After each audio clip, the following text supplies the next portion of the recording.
এই মুহূর্তে আমরা চোখ রাখবো মুর্শিদাবাদের রানীতলা থানার ভারত বাংলাদেশ সীমান্তের চর নতুন রাজাপুর এলাকায়। বুনো শুকরের আক্রমণে সেখানে জখম দুই ব্যক্তি।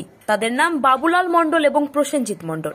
জানা যায় তারা গতকালকে পাটের জমিতে পাট কাটতে গিয়েছিল, আর ওই পাটের জমিতে লুকিয়েছিল বুনো শুকর। খারাপ পাটকার থেকে তাদেরকে আক্রমণ করে বুনো শুকর। আক্রমণ করে প্রায় 7-8 জনকে, কিন্তু তাদের মধ্যে 2 জন গুরুতর আহত হন। সেখান থেকে অন্য চাষির একজনকে তড়িঘড়ি নসিপুর ব্লক স্বাস্থ্যকেন্দ্রে নিয়ে যায় এবং অপরজনকে রানীনগর গোধনপাড়া স্বাস্থ্যকেন্দ্রে নিয়ে যাওয়া হয়। তাদের দুজনেরই শরীরের অবস্থা আশঙ্কাজনক হওয়ায় চিকিৎসকরা তাদের মুর্শিদাবাদ মেডিকেল কলেজ হাসপাতালে রেফার করেন।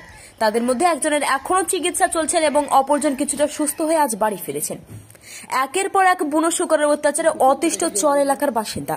শুকরের অত্যাচারে তাদের ফসল নষ্ট হচ্ছে, তারা আহত হচ্ছেন। তারপরেও কেন প্রশাসন কোনো পদক্ষেপ নিচ্ছেন না তা নিয়ে অভিযোগ। এই ঘটনার পর পুলিশ যথাযথ ব্যবস্থা নেবে এই ব্যাপারে বলে জানিয়েছেন। মিলন সারোয়ারের রিপোর্ট, এবি নিউজ বাংলা। পাটের জমিতে ছিল, মানুষ দেখে তেড়ে চলে এসেছে, একদম একবার মেরেছি, আবার মারছিলাম, এক কপি চলছে না, মেরেছি আর একদম এসে মেরে দিয়েছি।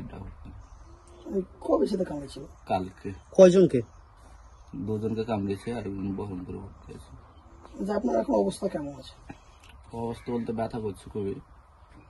এই যে একের পর এক শুকরের অত্যাচার আপনার এলাকায়, প্রশাসনের কোনো হেলদোল আছে? প্রশাসনের কিছু না।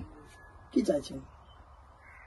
কি চাইবো, কোনো ব্যবস্থা করুক, মানে ধরার কোনো ব্যবস্থা করে দেখ। মানে বহুত হয়ে গেছে, একটা দুটো করতে করতে আস্তে আস্তে গোটা ঘেরে নিয়েছে, মানে ফসলও তো হতে দিচ্ছে না শুয়োরে। এটা কি বুনো শুয়োর? হ্যাঁ, বুনো শুয়োর। এটা আপনার এলাকার নাম কি? নতুন রাজাপুর। আপনার কামড়েছিল কালকে? হ্যাঁ। কোথায় ভর্তি ছিলেন? রানীনগরে ছিলাম, রানীনগর থেকে ট্রান্সফার করে দিয়েছিল দমকল থেকে এলেন? আপনাদেরকে হসপিটাল নিয়ে গেলে নদী পারাপার হয়ে যেতে হয়? নদী পার এদিকে লালবাগ যেতাম তো নৌকার জন্য, পারাপারে এদিকে বনমালীর ঘাট হয়ে নৌকা ছিল, তো বনমালীর ঘাট হয়ে গেছে।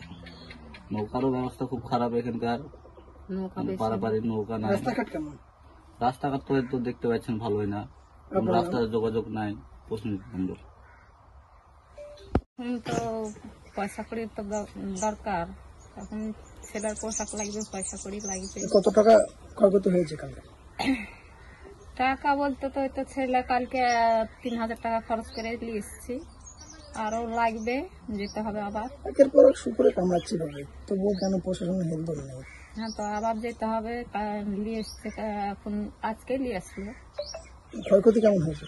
ক্ষয়ক্ষতি তো হাতে কামড়ে আছে, পায়ে কামড়ে আছে। চলাফেরা করতে পারছে না, চলাফেরা করতে পারছে না। রোজগারের ব্যক্তি একজনই? হ্যাঁ, রোজগার বলতে ছেলের বাবা কিছু করে না। ছেলের নাম? ছেলের নাম প্রসেনজিৎ মণ্ডল। ছেলের বাবার নাম? বাবুলাল মণ্ডল।